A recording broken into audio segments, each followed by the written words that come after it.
Então, bom dia a todos. Bem-vindos a esta conversa do mês de maio.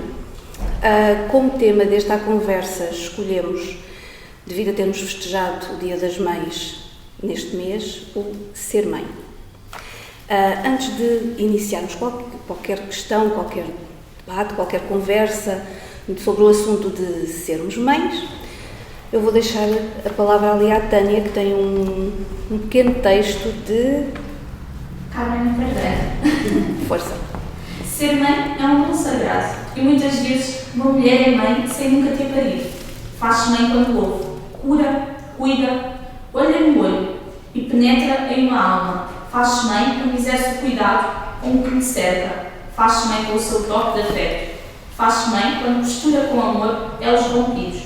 Faz-se mãe quando faz cercas que limitam o que precisa de limites. Faz-se mãe no riso, nas lágrimas, nos abraços, nos encontros da estrada que cada um percorre.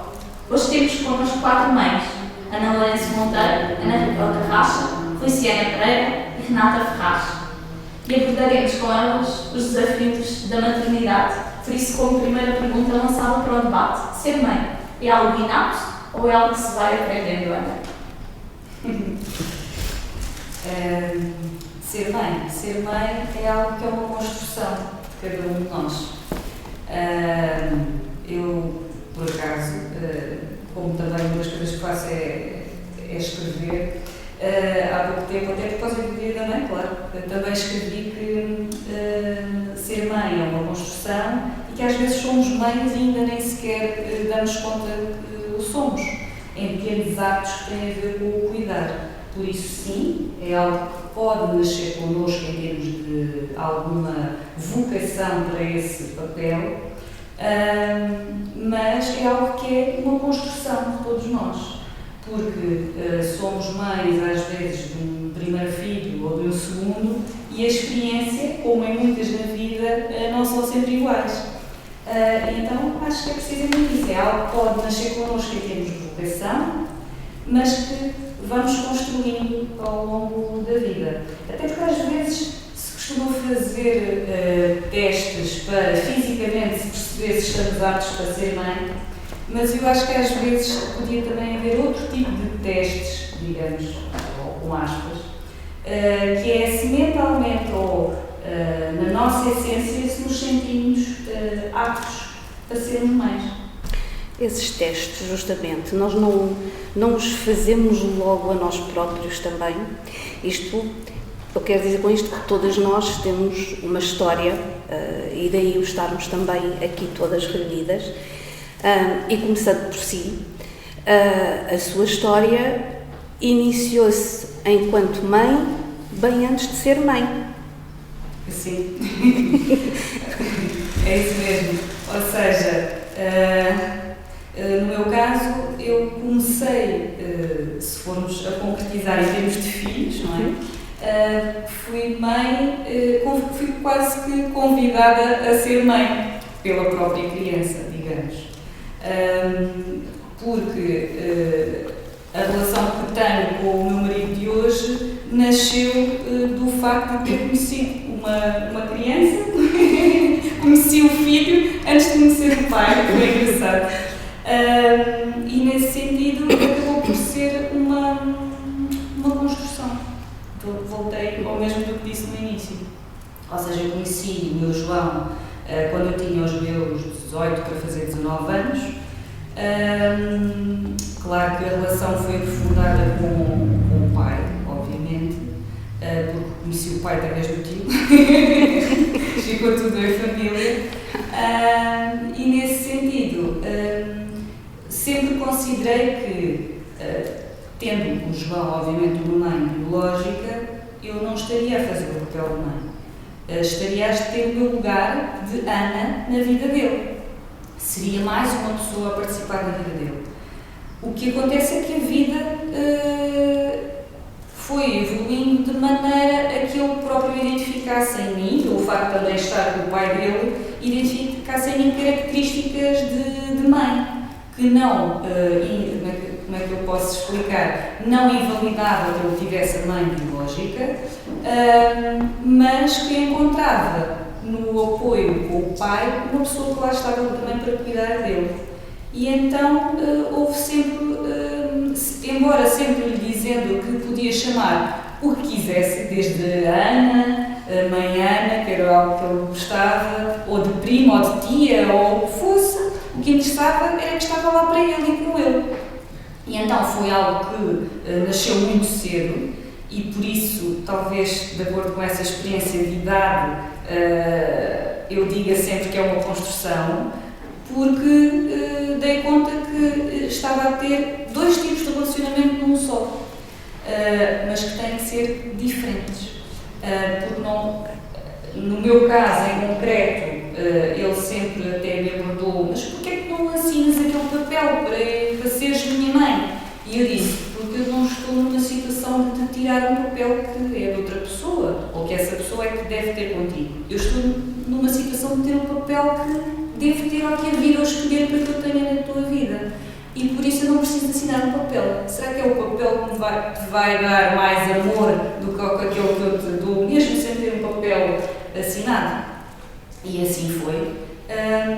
E o facto, obviamente, de sempre, o meu filho mais velho sempre ter vivido com o pai e com os avós, e depois então termos criado o processo de ter uma casa própria, porque ainda andávamos a estudar, e para ele namorar era os pais lerem livros juntos, os pais, lá está, porque ele sem querer foi-me chamando de mãe, com mais uma outra pessoa também que fazia parte da vida dele e que faço. Isto para dizer que foi sempre sendo algo construtivo e que a proximidade, isso sim, o facto de sermos próximos de uma criança, isso é que faz também sermos escolhidos para um papel de ser mãe. Porque eu costumo às vezes dizer que há muitos avós, muitos tios, até do sexo masculino, que também são mães, porque estão lá para quando as pessoas precisam delas. E não só. Às vezes é mesmo sem precisarmos, estamos lá. Somos aquela luzinha que funciona como um ponto de apoio para quando a pessoa precisa de nós. Alguma vez sentiste o peso do termo madrasta, ou que isso fosse uma barreira à relação que pudesses formular com o João?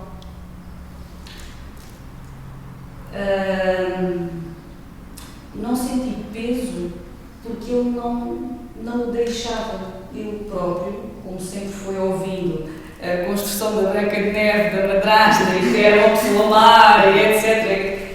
Houve alguém que uma vez quis que ele dissesse que eu era a madrasta dele, e eu acho que ele, com a ingenuidade das crianças, disse que não, também é minha mãe. Também. Lá está. Porque nesta questão de mães afetivas, lá está, não sou mãe adotiva porque não assinei nenhum papel, mas sim que sou mãe afetiva dos dois, porque eu tenho 2 filhos, sou mãe afetiva dos dois, mas não digo mãe no sentido pleno do ato do nascimento, digo mãe afetiva porque simplesmente não pari, não dei à luz, mas ainda fiz parte do ato de dar de biberon e de estar lá na desconstrução da frase das fraldas, e isto tudo sempre eu também um bocadinho nova demais. Mas foi muito bom, eu não era a mesma pessoa se não tivesse o João na minha vida. Renata foi mãe solteira, viver a maternidade sozinha, como é que é? Quais são as barreiras, como é que é o olhar do outro sobre nós? Principalmente na idade que eu fui mãe, né? Eu fui mãe aos 20 anos, não foi algo que eu planejei, né? Que eu construí. Foi algo que eu não me preservei e aconteceu.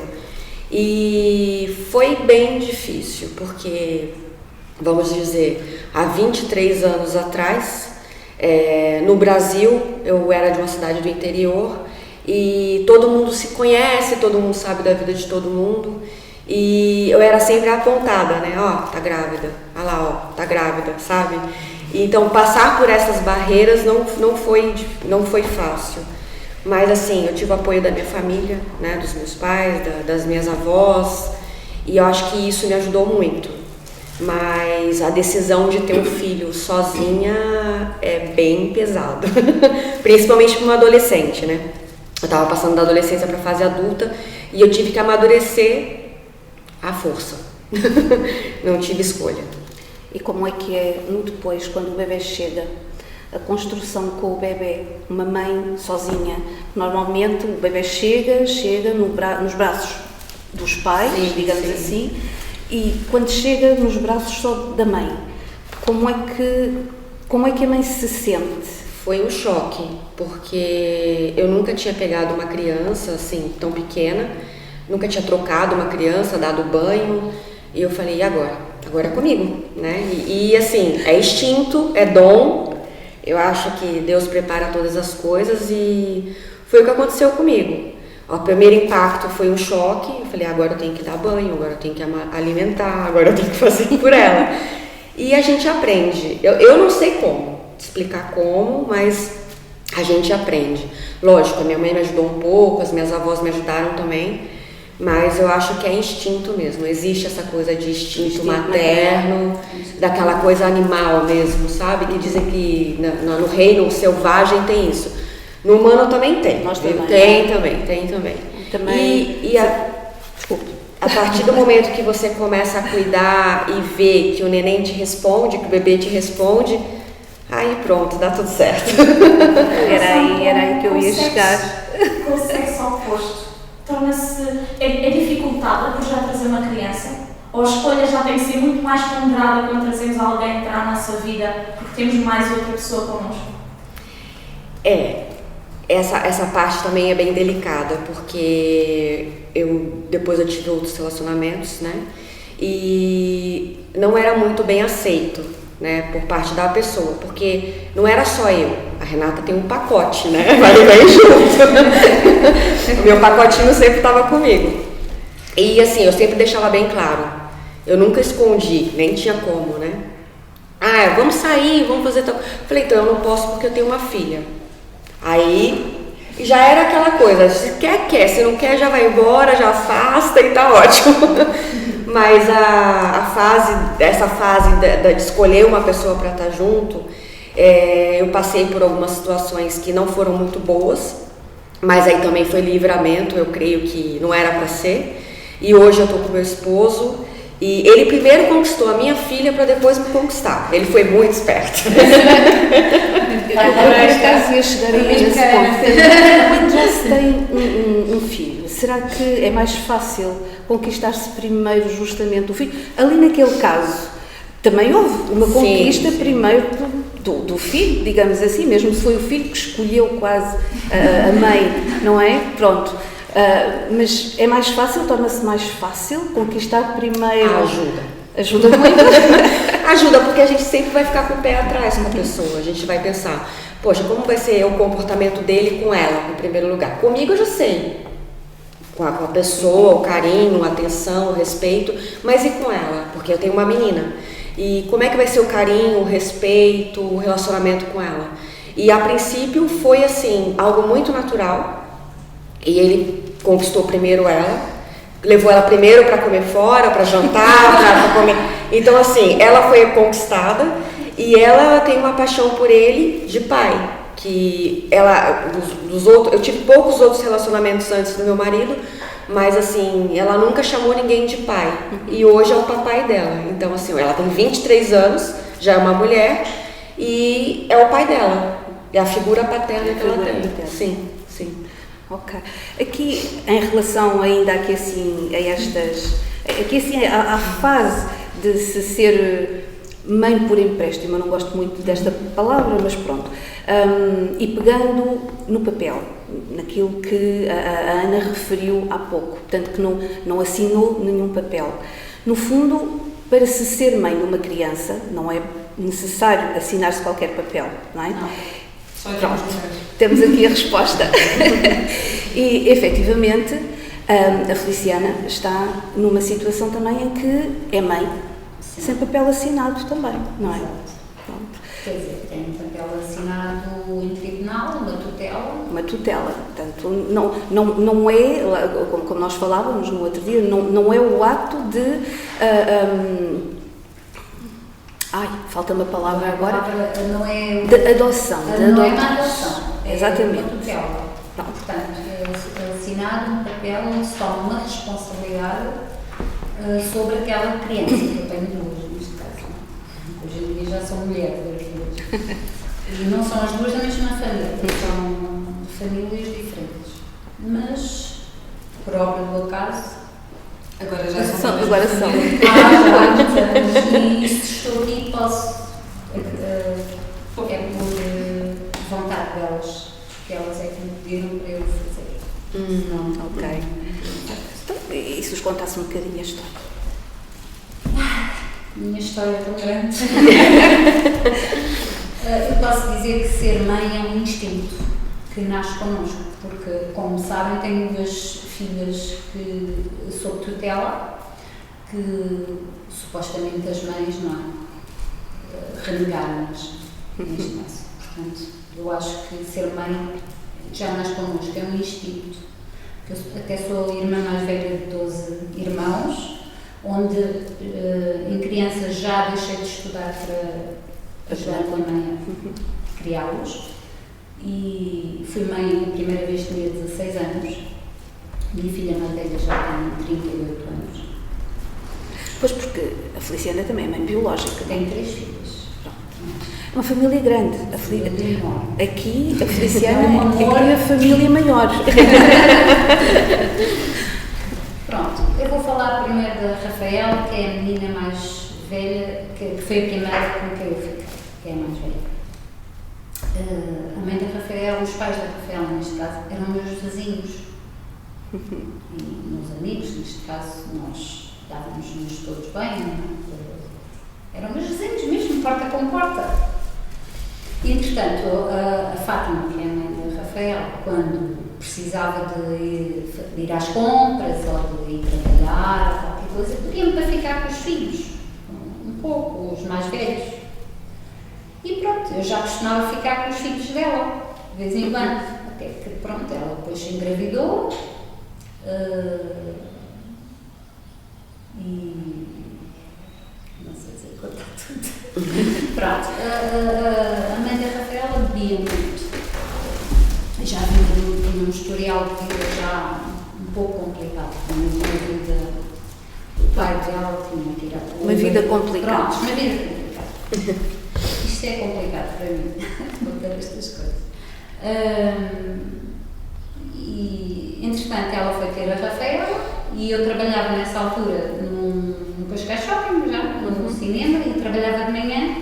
E um dia uma das minhas irmãs ligou-me e disse: olha, a Fátima deixou aqui a bebê, diz que ia fazer um exame, porque a bebê só tinha 7 dias. Foi ao hospital para uma consulta e já vinha, se tu podias ficar com ela, mas eu estava a trabalhar nessa hora. Cheguei a casa, por volta da 1 da tarde, e eu li, olha, até hoje, onde é que está a mãe dela? Foi, não é?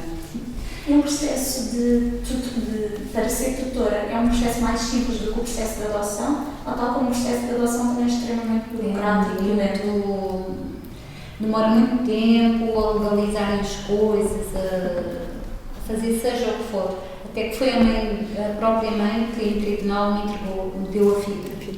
Ela deu-me mesmo, perguntou-se, porque o juiz perguntou se eu queria ficar ou se eu não quisesse ficar, a criança ia para uma instituição, não é? Disse, não, já está comigo há 4 anos, eu acabo de a querer, fica comigo, não é? Já tinha amor por ela, não é?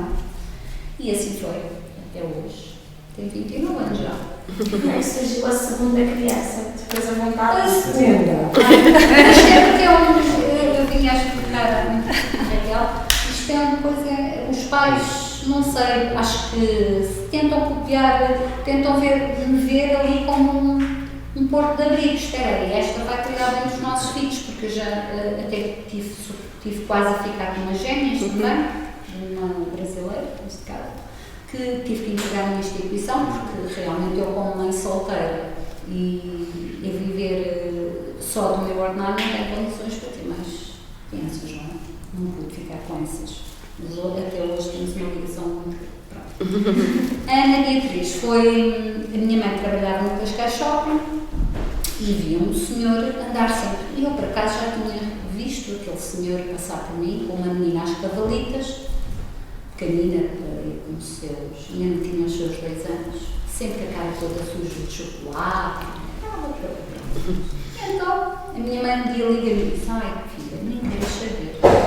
Há aqui um rapaz que anda sempre aqui no shopping com uma criança às cavalitas e diz que não consegue trabalho porque não tem quem fique a criança. E eu na altura não estava a trabalhar. Só trabalhava naquela parte da minha mãe. Eu disse: não vai ter outra. Tá. Mas entretanto fui ao shopping do lado porque eu moro perto, desci, fui beber café ao shopping e falei com o senhor.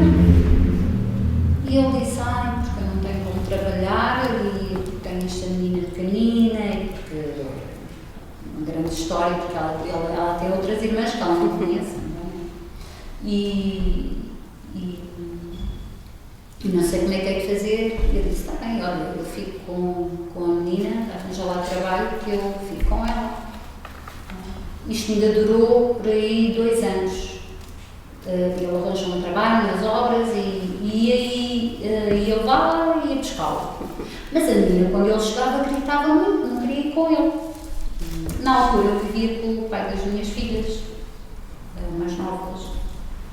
E ele um dia disse assim: olha, eu vou levar o Carlos e a Ana a casa e já venho. Está bem. Quando ele voltou, disse: ai, não queres saber o que é que eu vi. Então o que é que foi? Ele entrou com a menina pelas traseiras da casa para o quarto, para a mãe não o ver entrar, porque ele vivia na casa da mãe. E então eu vou-lhe levar um colchão que nós temos ali para ele dormir com a menina, porque ele dorme com a menina num chão de cimento. Porque a senhora metia o cão a dormir no sofá, a mãe dele. Ok, eu disse: oh meu Deus, o que é isto? Pronto, ele lá foi levar o colchão e ele deu para o senhor dormir com a criança. Mas ficou a pensar. Um dia ele diz-me assim: olha, eu tive uma proposta de trabalho para lá para fora, para o estrangeiro. E eu já estive lá fora e gostei. Se eu tivesse que ficasse com a minha filha, e eu caí, eu ia e arriscava. E eu, na altura, não lhe respondi. Mas pensei: só para olha, vá lá trabalhar e olha, a menina daqui a pouco entra na escola, você, desde que manda dinheiro para as coisas que são assim, família. Mas a oficina ficou com elas ainda muito bebês, no entanto, eles vêm com uma rejeição. Sim. O pai, a mãe, essa rejeição depois nota-se na criação, ou temos que dar ainda mais amor a essas crianças para não se sentirem tão escolhidas socialmente. Eu não as trato diferente das minhas filhas verdadeiras, porque nós temos um ambiente familiar onde são todas iguais. Elas são, para mim, elas são mais. As minhas filhas são minhas amigas, são carinhosas, mas elas são mais afetuosas. Há uma delas que é a minha cola. Vou trabalhar, ela trabalha comigo, ela vai comigo para todo lado. Vou às contas, ela vai comigo para todo lado. É assim, a nossa relação é. Eu ia justamente chegar a esse ponto. O amor que se dá às crianças. Normalmente tem-se em mente que se gosta muito porque se é mãe biológica, porque há o acto de nascer, porque pronto, passa-se por aquelas fases todas, mas no fundo, existe assim tanta diferença quando se é mãe por instinto, por natureza. Eu acho que gosto mais de dizer quando se é mãe de coração. Será que existe mesmo essa diferença? Ou será que o amor é inato? Não se olha, não... Para mim não há diferenças. Eu amo as minhas filhas por igual. Todas elas. E elas sabem que é verdade. Portanto, é o que eu até lhes disse a elas. Eu acho que vocês é que deviam falar, não é de mim. O ouvi-las a elas é que... É uma ideia. Fazer uma nova... É uma ideia, fica aqui no cantinho. É muito importante, sabe?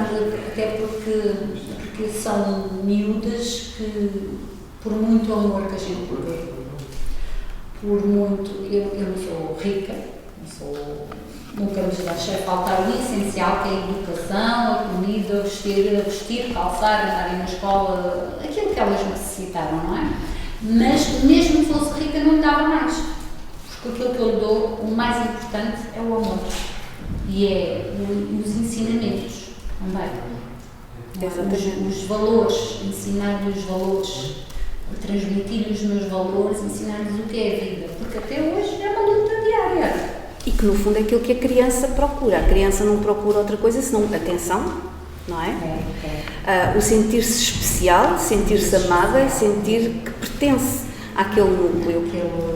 Não é? A família.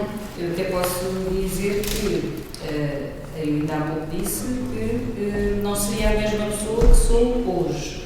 É claro que também não seria a mesma pessoa que sou hoje se não fosse também o nascimento do Santiago, que é o mais novo, que nasceu 15 anos depois, precisamente no mesmo dia. Foi a prenda do aniversário, 15 anos depois, ele tanto pedia, pedia um ano. O amor dos dois é como se fossem irmãos verdadeiros. Agora, o que eu iria complementar é, não venham dizer que para a mãe, enquanto fêmea, porque todos somos também animais, não sentimos a diferença que temos que naturalizar, que é a parte de fêmea, da nascença, que era a parte que eu não sabia o que era. Aquela parte mais selvagem. Ou seja, o ato do nascimento. Sim. Que aí Exato. todos sabemos, todos que somos também mães biológicas, sabemos que isso nos faz diferença na nossa vida. Agora, o que acontece é que o nascimento do Santiago veio comprovar, ou podiam ser minhoquinhas na cabeça de qualquer mãe afetiva, de que, afinal, o amor ou a igualdade que se tanto quer dar a uma relação, mais não é do que essa construção de proximidade entre as pessoas. Ou seja, senão, como é que se explica que uma mãe que é de sangue, como muitas pessoas gostam de chamar, deixa um filho? E eu não estou a colocar qualquer tipo de razões. Os olhares das pessoas de fora. Eu não estou a colocar qualquer tipo de razões que levem a dar uma criança para a adoção, ou seja o que for. Não estou a questionar nada disso, porque aqui ninguém está acima de ninguém tipo das razões que tem ao longo da sua vida para as opções que tem. Ou até no ato de considerar que alguém cuida um pouco melhor do que eu ou outra pessoa para entregar, há pouco falou na entrega do seu filho como se fosse um objeto, que é algo que eu não gosto de considerar, é que uma mãe entregue um filho. Claro que percebe que uma criança não tem maturidade nem idade para decidir sobre si própria, mas muitas das vezes o que acontece é considerar que os filhos são nossos no ato pleno da palavra, e eles são nossos e não são objetos. Eles são Ou deuses. seja, nós colocamos-nos neste mundo, ou alguém nos coloca neste mundo, somos cuidadores deles, mas todos que somos mães ou pais também já fomos filhos de alguém. E nós queremos, em certo modo, ganhar asas para voar. E os pais e as mães não estão lá mais do que não para estar nesse ato desse voo a acompanhá-los. O que é que eu quero dizer com isto? Que o amor que eu sinto por um é o amor que eu sinto por outro. E o nascimento do Santiago é comprovar isso. Porque nós não conhecemos uma criança ao longo da vida inteira. Porque essa criança vai crescendo. E nós também vamos crescendo com elas. Mas para crescermos com elas e para as conhecermos, precisamos de estar lá. É qualquer relação que se tenha. Se nós não estivermos próximos e não mantivermos as relações, o amor dilui-se, desaparece. O amor não está lá de forma inata. Se nós não olharmos a planta, ela não continua a crescer. Exatamente. Então, há uma certa romantização daquela ideia do parto, que olhamos para aquele ser e há logo o amor a transbordar. Completamente, não é? Quer dizer, eu estava aqui a ouvir com muita atenção. Eu acho esta conversa um bocadinho injusta, porque o amor não se mede, não é? E portanto dizer que eu amo mais aquilo ou menos aquilo, ou eu amo igual, é um bocadinho injusto, não é? Ou seja, até para os próprios filhos pensarem assim, ela ama mais a mim ou ao outro, não é? Sim. O amor tem a ver com, exatamente o que eu estava a dizer, com a relação nesta etapa. Eu se calhar até me identifico mais com este filho e parece que gosto mais dele, noutra etapa será diferente, não é? Aquele filho se calhar precisará mais de mim, ou quem só tem um filho, também é assim, não é? Há alturas em que nós estamos mais perto e há alturas em que estamos mais longe, e exatamente o que os filhos precisam é mães atentas e responsivas, mães que estão lá para as suas necessidades, sejam elas dar uma fralda, ou sejam elas dar colo, ou mais tarde ensinar os trabalhos de casa, ou dar um abraço quando a namorada ou o namorado acabam connosco, ou quando os amigos chamam-os para nós, ou quando o casamento falhou e eles têm de voltar. Já numa certa altura da vida. Exatamente. Agora, claramente que há uma ideia romantizada do parto. Para já, porque o parto é uma coisa muito instrumental, não é? A mulher está ali em sofrimento, mesmo com o epidural a mulher está em sofrimento, tirando um ou outro caso, não é? É uma coisa muito biológica, muito agressiva e mesmo psicologicamente é muito agressivo para uma mulher, não é? Porque é uma expulsão daquele amor que ela construiu durante não sei quanto tempo. Psicologicamente é uma coisa muito forte para nós. E portanto, são poucas as mulheres que quando acabam de parir estão ali lindas e maravilhosas a dizer ai, amor da minha vida. Eu pelo menos falo para mim, na minha primeira filha, em todas as fotografias, para aí nas 2 primeiras horas a seguir ao parto, eu estava de olhos fechados, porque eu queria era descansar. Eu tinha ali, é ótimo, mas eu queria era descansar, porque foi uma coisa muito vívida, muito agressiva fisicamente, não é? E por isso é que as mulheres ficam uns dias na maternidade, porque senão era pegavam no bebê e vinham embora. Então ótimas, podem ir embora para casa. E tem tudo também a ver com o que é que as idades, os contextos, as famílias, o estar acompanhado ou não estar, que é qual foi a conjuntura que levou ao nascimento. Claro, claramente. Porque nós não neste caso não me incluo nessas pessoas. Eu tive uma felicidade imensa das 2 maneiras diferentes de ser mãe, e tenho, e é como se fosse das coisas mais felizes da minha vida, é poder ser filha e ser mãe, mas ao fim e ao cabo nós não podemos dar uma questão de igualdade a tudo que não é igual. Claro. Se formos falar, ou se tivéssemos, ou se puder um dia entrevistar até mães, ou pessoas que são mães de pessoas com deficiência, esse ato de nascimento não traz toda a felicidade do que é igual. Lá está a questão da igualdade. Porque é que tem que ser tudo igual? Quando na diferença é que está o rico das coisas. Se calhar é nessa complementaridade e no tirarmos os pequenos pormenores que a vida nos vai dando, a importância da própria vida, do ato de nascimento, isso sim é que temos que aproveitar.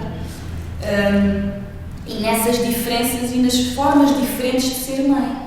Porque o gostar de igual forma de uns dos outros, às vezes quando um jovem, o meu mais velho já tem 21 e depois tenho um mais novo com 6, se calhar andar aos beijos e aos abraços, que normalmente é considerado tão bom, de forma igual, não é, porque estão em fases diferentes da vida.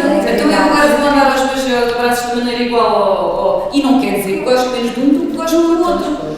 Tem a ver com os contextos. Os contextos de vida de cada um, os contextos da fase da vida de cada um e no que cada mãe deve considerar do que é próprio de ser mãe, porque antes de sermos mães fomos filhas. E então é considerar que os exemplos que tivemos também vão influenciar o que vamos ser enquanto mães. Isto de ser mãe é uma construção cultural. Mas também não são iguais, não é? Uns procuram mais, outros procuram menos. Também, tem que se respeitar os feitios de cada um. Mas daí... e do menino, há diferenças na educação? Neste momento eu ainda não percebo bem porque o meu menino só tem 1 ano, mas eu acredito que sim, que há diferenças e que há comportamentos que são tolerados nas meninas e que não são tolerados nos meninos e vice-versa, até porque o meu menino nunca recebeu uma boneca e a minha menina com 1 ano já tinha bonecas, não é? E, portanto, a cultura à volta dele, não é? A sociedade em que nós vivemos organiza-se em torno dos papéis de género, não é? Do que é ser menina e, portanto, nós começamos a ser mães, se calhar, assim que começamos a brincar com bonecas, porque ser mãe não se ensina, mas aprende-se, é? E treina-se, e portanto elas treinam o deitar ou não sei o quê, mudar a fraldinha, e nós incentivamos a isso. Os rapazes, nós não fazemos isso e depois queixamos que eles não são pais presentes, né? Nós não deixámos ser, nós não deixámos brincar. No meu mais velho havia as questões próprias das crianças, como também com o mais novo, no sentido de perguntar, então agora vou pôr. Porque isto tem a ver, lá está, com os exemplos que temos de avós, de pais, etc., que é ir buscar um boneco, podia não ser uma boneca, não é? E querer pôr-lhe uma manta e aconchegá-lo no sofá como se fosse uma caminha para deixar dormir. E isso é cuidar. Sim, sim. Ou seja, nós vamos estar a não dar uma boneca a um rapaz, e aí também tem a ver com a construção do perfil do ser mãe ou do ser pai, quando se quer pais cuidadores próximos, então tem que se dar esses exemplos. ensinar. Tem que ser nas brincadeiras ensinar a fazer. Lá está. É uma construção. Inclusive, para mim, dos traços mais curiosos da vida do nosso primeiro-ministro, do António Costa, é que a Maria Antónia Paula, uma feminista, essa era das primeiras grandes personalidades portuguesas a afirmar-se feminista. Então, quando o António Costa era miúdo, ofereceu-me 2 bonecas. E ele hoje contacta com alguma ironia, até porque ele não ligava nada às bonecas. Primeiro, a mãe achava que era porque a boneca era muito branca e ele não sentia aquela familiaridade com a boneca devida à cor, depois comprou-lhe a anatomia, até que era uma cor já diferente, eles viam que ele ia sentir aquele ímpeto pela relação com a boneca e ele nunca pendeu por ali. Mas acho que por vezes é engraçado isso, ou seja, sermos nós mães a estimularmos também nas nossas crianças esses papéis sociais e não sermos tão influenciadas pelo género, não, a ele vamos comprar a bola de futebol e a ela vamos comprar a Barbie. Mas isso vê-se desde sempre. Quem é que é a mãe que veste cor-de-rosa a um bebê na maternidade, um bebê rapaz? Porque é que o bebê não pode vestir cor-de-rosa? Pode! Eu própria não vesti, não é? E, portanto, culturalmente fui educada assim. Portanto, tudo isto é para dizer que eu acho que há diferenças e que há comportamentos que são tolerados nos e não são tolerados nos outros. Tudo que é exatamente. E isto vê-se depois também, desculpa extrapolar, mas ao nível das perturbações da saúde mental, por exemplo, uma criança que tem a perturbação do espectro do autismo, é esperado que uma menina seja caladinha, paradinha, mais recatada, não é esperado isso de um rapaz.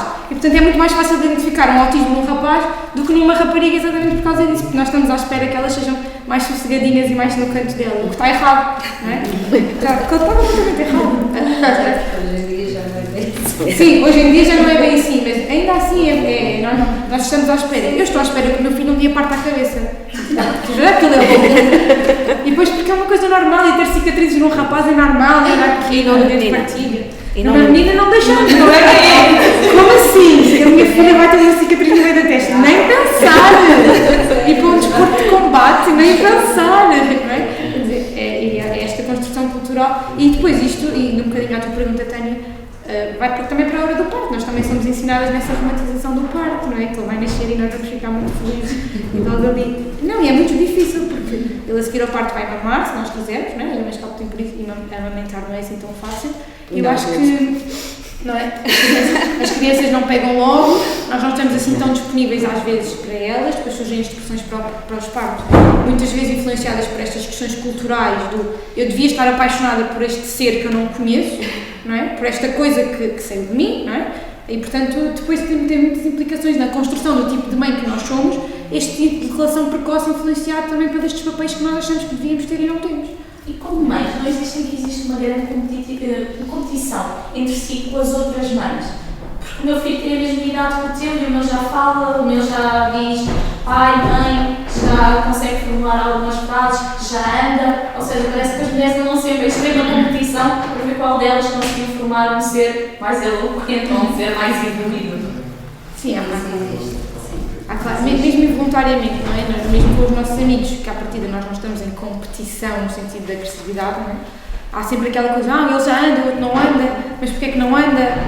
Porquê é que o teu já vai, mas não vai? E nós, interiormente, isso também é importante nós trabalharmos isso em nós, que é, ok, cada criança tem o seu tempo, Sim. não é? Então vamos deixá-las ser as crianças que elas querem ser. Que isto também é cultural, não é? Sim. Claramente, sim. Isso Também é muito aqui a nível da cultura que nós vamos recebendo, que em determinada altura ele tem que fazer isto, noutra altura, noutra idade ele já tem que fazer aquilo. Os especialistas definiram, não é? Etapas. Exatamente. Imagina, tem que falar entre os 9 e os 18 meses. E nós achamos que é aos 9. Não, pode falar só aos 18. Está tudo bem, se não falar até lá. Exatamente. Portanto, está tudo certo. Mas nós alimentamos muito disto e das comparações, mesmo entre nós mães, né? Porque aquela dá de mamar e eu não dou, como é que ela conseguiu, eu não consigo. Sim. Até ao nível da gravidez, eu lembro-me de, por exemplo, eu não adorei estar grávida em nenhuma das minhas gravidezes e tive gravidezes santas. mas não gostava daquilo. E não tive enjoo nem nada disso, mas era incómodo, ter que fazer xixi muitas vezes e não conseguir dormir e não sei o quê.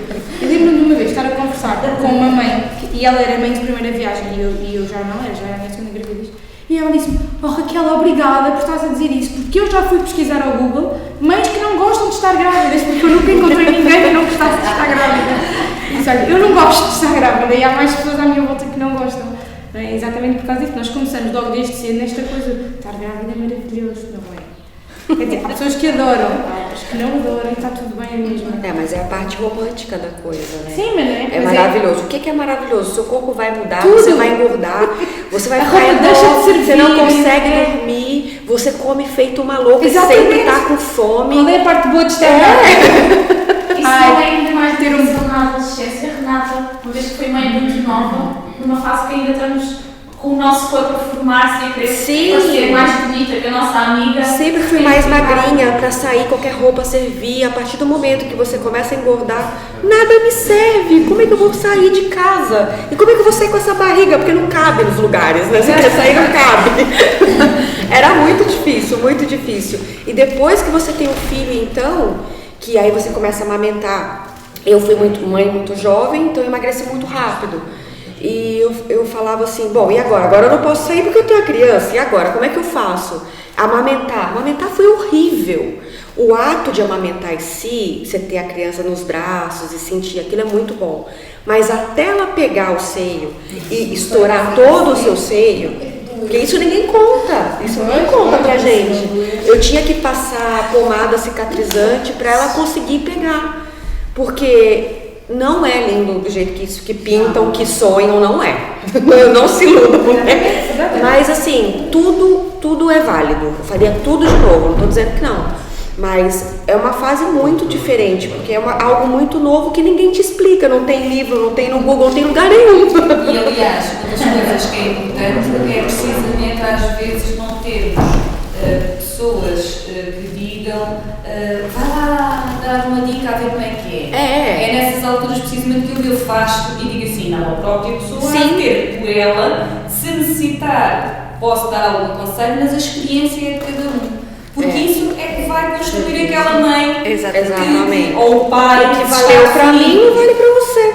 Pode valer, mas não pode quer dizer que seja mesmo aquilo não da certo. maneira. Seja fotocópia. Isso, Pronto, porque efetivamente isto em termos de gravidez, eu acho que quem já foi mãe aqui, todos tivemos uma gravidez diferente, ou gostámos menos, ou gostámos mais, ou gostámos mais de estar grávida. Eu gostei mais de estar grávida, por exemplo, detestei os partos. Pois, exato. Pronto. Portanto, mas efetivamente deveria de haver algo que nos dissesse que, sim senhora, isto não é só tudo bonito. Também há coisas que acontecem que não são assim tão bonitas quanto isso. Sim. Em todos os passos das gravidezes, seja do início, seja o parto, seja depois a amamentação, sejam todas essas coisas, porque efetivamente aquilo que nos transmitem sempre, e a nível cultural é assim, é que para já temos mesmo que amamentar, não é? Porque se não amamentarmos, existe aqui qualquer coisa que... Você vai morrer, não é? Claro. Pronto. Bem isso. E há pessoas que optam por não fazer.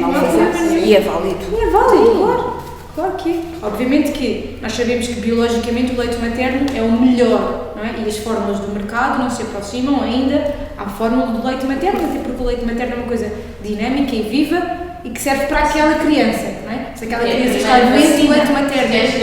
Exatamente. Se aquela criança está doente, o leite materno adapta-se para passar mais anticorpos, não é? Mas isto também é válido, por exemplo, para o parto natural e para a cesariana, não é? A cesariana é mais... a parte normal é mais natural e é mais saudável em termos de saúde da criança. Isto sabe-se, está estudado, não é invenção minha.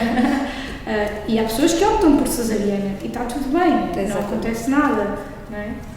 Portanto, eu acho que quando falamos isto de ser mãe, diferenças entre filhos, partos, não sei, temos sempre que relativizar e somos sempre ensinados na parte física da coisa, não é? E a parte emocional. É porque quando começámos a falar sobre ser mães, toda a gente falou da parte emocional. Eu cuido, eu dou colo, eu estou lá, eu não sei o quê. Mas quando nos ensinam a ser mães, ensinam-nos fisicamente. Olha, vais vomitar. É horrível, vomitar é horrível. Tu vais no carro, atrasada para o trabalho, e tens que parar e depois sentes-te culpada porque depois vomitaste no chão e alguém te viu e depois... Não é? Eu nunca passei por isso, mas acredito que seja assim. Ninguém nos ensina emocionalmente a estar preparadas para isto. É a mesma coisa do parto. Tens imensas dores, mas ninguém nos ensina emocionalmente que aquilo vai mexer connosco muito, não é?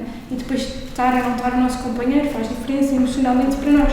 Emocionalmente apenas, não é Mas verdade? há mães que não querem que os pais Exato, estejam presentes. exatamente por causa disso. Porquê? Porque há Não pais foi o caso que eu escolhi. há pais Eu que- escolhi que estivesse presente, mas há Mas porque mães representa o que seu temos que apoio. respeitar que a mãe não quer dar que os Exatamente. pais estejam, não é? Exatamente, é exatamente E aí por causa a mãe e o disso. pai que se têm que entender. Há mães que optam por ter a sua mãe no parto. Há Pois mulheres é, que optam. exato. Exatamente por causa disso, porque o que faz diferença é o apoio emocional que aquela pessoa nos dá ou não naquele momento. Mas Nós quem temos- está a nascer é o filho dos dois. Sim, claro que sim.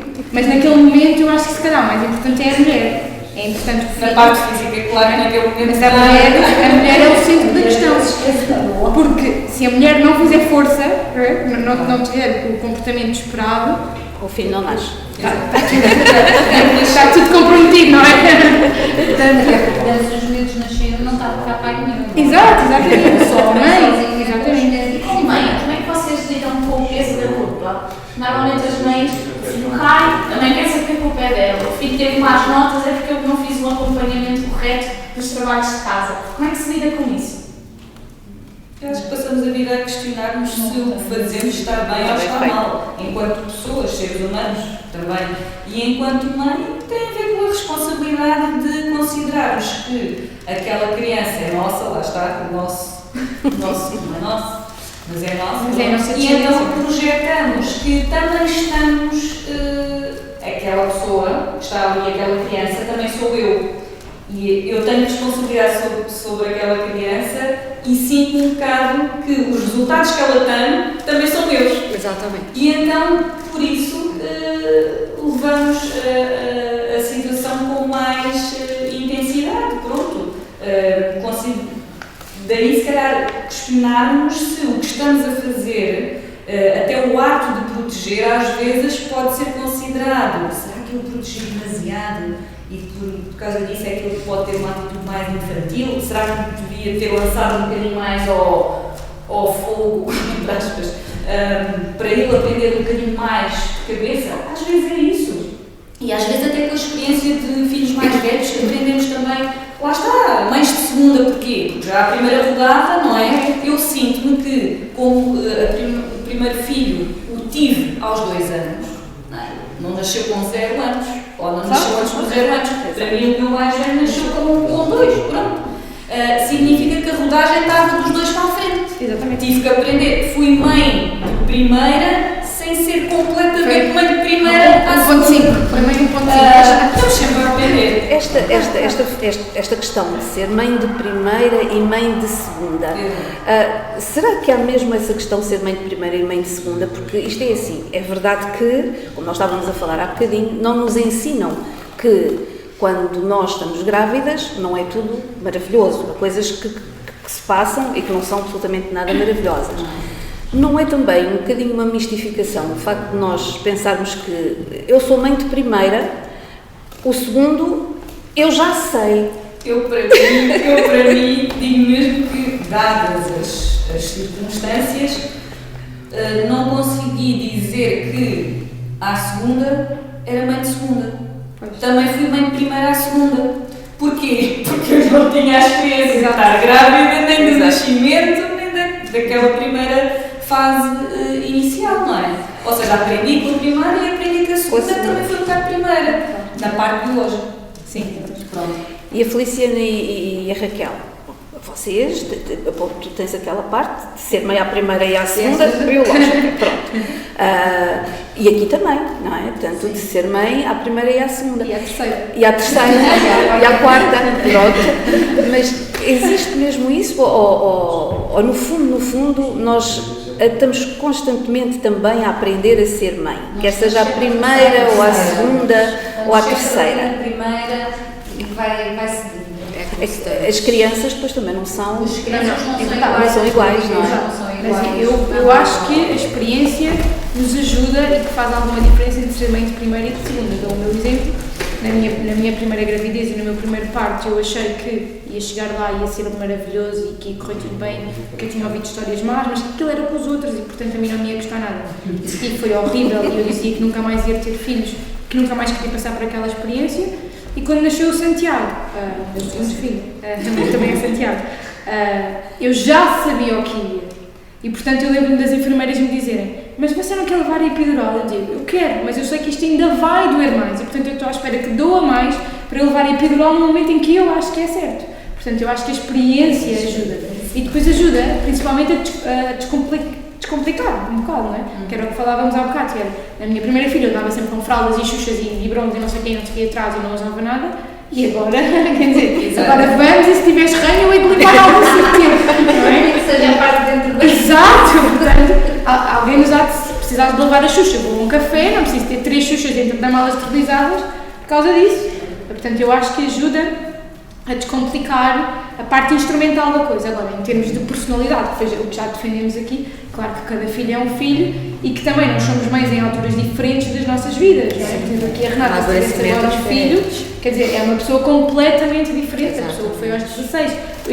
Eu ainda assim, que tenho diferença de 4 anos entre os meus 2 filhos, sou uma pessoa completamente diferente. Não é? Se calhar porque fui mãe e porque isto me virou tudo do avesso e, portanto, sou uma pessoa diferente daquilo que era, mas eu acho que faz diferença. Agora, se depois faz diferença à terceira, à quarta e à quinta, depois aí já não conta. Não conta, acabou. As gravidezes não são todas iguais. Pois, não são. Os partos não são todos iguais. Se pensares bem, não for. Não foi, mas eu acho que é isso, é porque eu já ia preparada não para são isso. iguais, porque cada um nasce com a sua personalidade, cada um tem a sua personalidade. E, portanto, tudo é diferente e nós também vamos aprendendo e vamos evoluindo. Claro, exatamente. No caso da Feliciana, que tem 4 filhas. Sim. 5. Elas depois competem entre elas, ou seja, dizem: mãe, mas quando era com a filha X fazias isto e Não, às vezes em tom de brincadeira, elas fazem essas brincadeiras entre elas, mas não existe ciúmes, nem nada dessas coisas, não existe. Mas ainda assim foi um momento diferente com cada um deles, quando há a personalidade delas. Tem que ser. Eu acho que quanto mais próximos estão em termos de idades, mais há Não, aquele ato de ter ciúmes sem querer. Sim. Quanto mais distanciamento há entre os filhos, distanciamento etário, há entre os filhos, mais isso fica diluído, porque, por exemplo, olhem os meus, 15 anos de diferença, obviamente tivemos cuidados para que tanto tempo sendo... Eu acho que às vezes tenho 2 filhos, como é que se costuma dizer? Filhos únicos. Eu acho que é como se tivesse um filho único até aos 15 e depois, em certas coisas, obviamente não vou meter eles brincam, mas não é brincar, brincam com 2 anos ou pouco de diferença, não é? Tem que se respeitar que o mais velho pode não querer estar, embora às vezes a gente diga: pá, toma lá um bocado tanto do teu irmão, ou brinca lá também com ele, etc. Mas são atos diferentes e mesmo aquela questão do ter ciúme é diferente também, porque quem é mais velho depois está a interpretar aquilo como, pronto, é uma criança. Claro. Sim, também tem aquele lado maternal. Pronto, Ou seja, também cuida. É, porque a minha filha mais velha, a primeira filha que eu tive, tem 13 anos de diferença da outra filha. E tem 10 anos de diferença da primeira menina, porque eu fiquei com tutela. Portanto, 10 anos já é idade, ela já era uma menina crescida e também já tinha aquele sentido de proteção. Vou proteger, vou-te ajudar, vou fazer, vou cuidar também, não é? Há uma ligação muito... E elas têm todas... as únicas que têm uma idade muito aproximada são as 2 mais novas, que é a menina que tem a Ana Beatriz, que está sob tutela, a segunda, e a minha filha verdadeira. Tem 6 meses de diferença. Eu tinha tido a minha filha há 6 meses quando fiquei com outros também. Portanto, elas têm ali pouco tempo de diferença. Isso faz com que seja mais próximo? Tem mais coisas, não é? Os amigos, as conversas, são da mesma idade. E aí há o gato e o gato, às vezes também pode é, acontecer dos eu sou filhos e dos senhores. Até porque esta menina, a Ana Beatriz, que eu para diferenciar, a minha Beatriz, a minha filha verdadeira, a biológica, é a Beatriz, eu até a Beatriz. Tem as duas até o mesmo nome. Mas a Ana Beatriz anda sempre comigo. Ela trabalha comigo, neste momento, eu vou às compras, ela vai comigo. Eu estou em casa, ela vai comigo. Eu vou para ali, ela vai comigo. Só não toma bem comigo, não vai à casa de banho comigo. Não pode ser. Não deixa, se calhar se deixasse. As outras filhas não nos fazem nenhuma confusão. Estão Querem esse espaço. Elas estão Estão numa habituadas. fase que querem ter o espaço delas, então não se Exato. importam que Não, haja é, alguém é, para se cada ocupar vez espaço. mais. Não se importam minimamente com isso. Não, já estão habituadas, ela também sempre andou atrás de mim. Não muda psicóloga, mas também trabalha num infantário.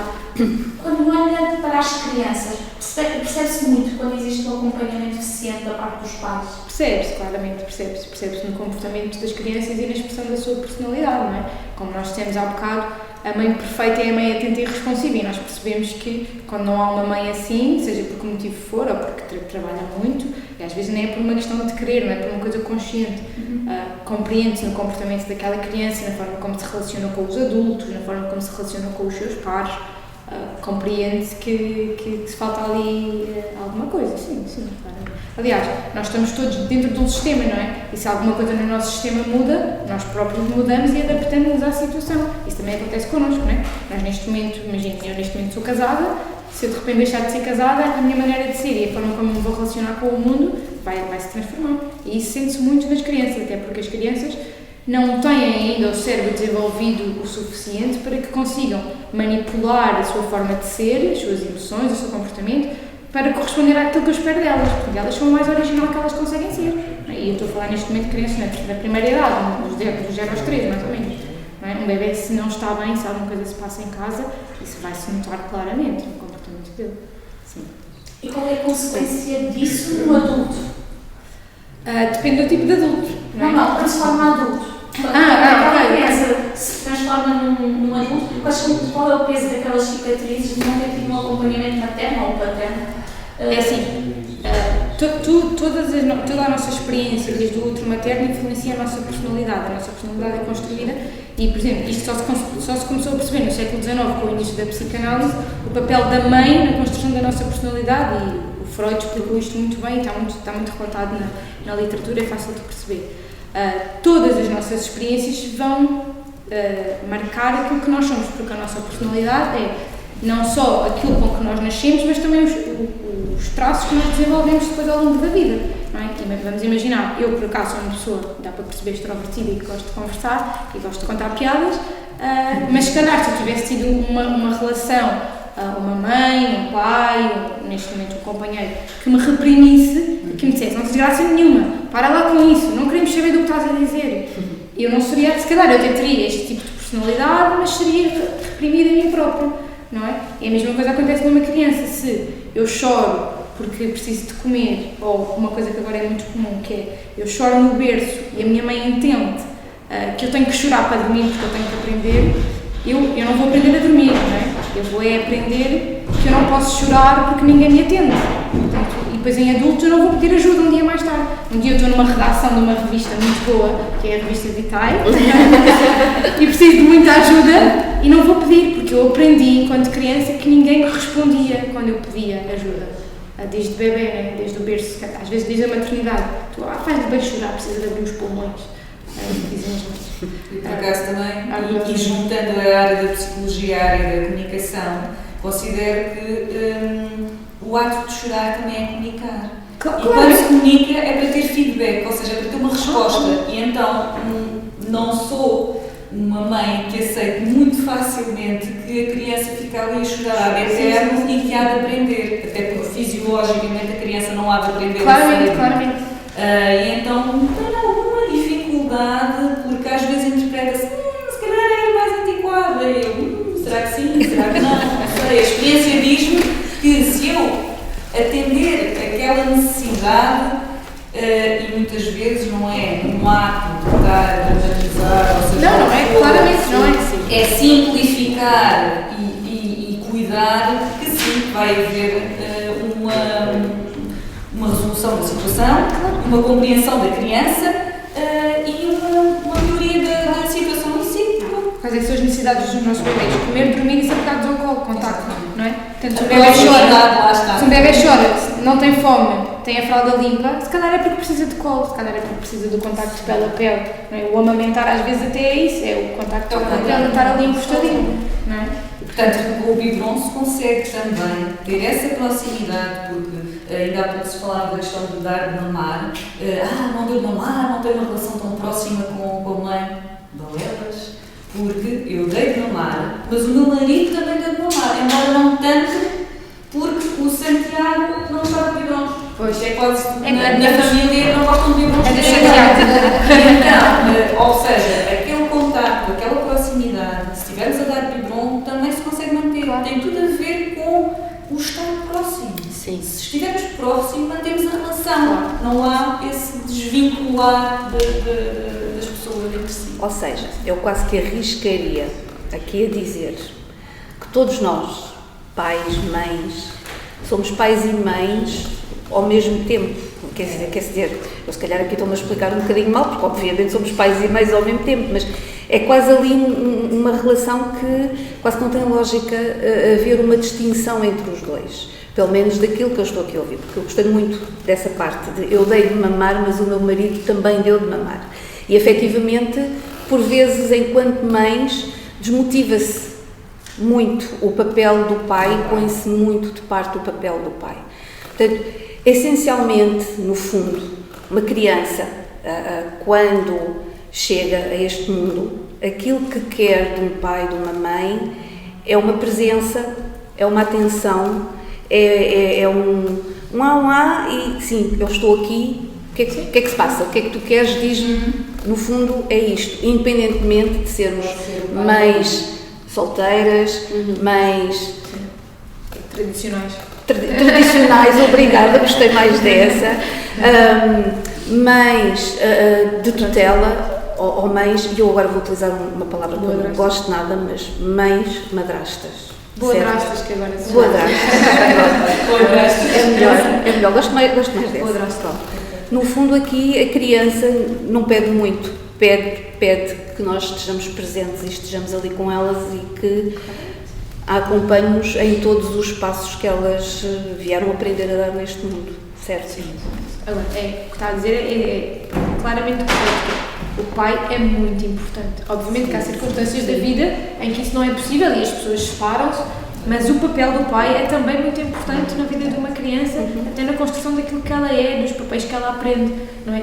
Um rapaz que seja educado só por uma mãe vai aprender um papel de masculinidade diferente de um rapaz que é educado só pelo pai ou pela mãe e pelo pai, não é? Exatamente. E nós tendemos a repetir os padrões, como dissemos há bocado, daquilo que fizeram connosco, ainda que de forma inconsciente, e portanto uma criança que não tem o papel de pai e que um dia vai ser pai, tem que aprender tudo de novo porque não teve aquele exemplo, aquele padrão para fazer o papel de pai esperado dele, não é? E às vezes também temos que pensar um bocadinho nisso.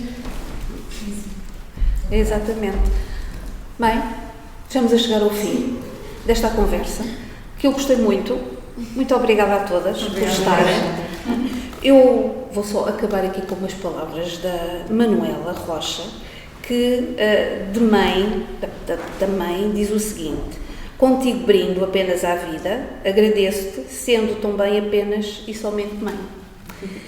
Uma vez mais, obrigada a todas por terem estado connosco e até uma breve conversa, porque nesta já fomos até um bocadinho mais além daquilo que estávamos à espera.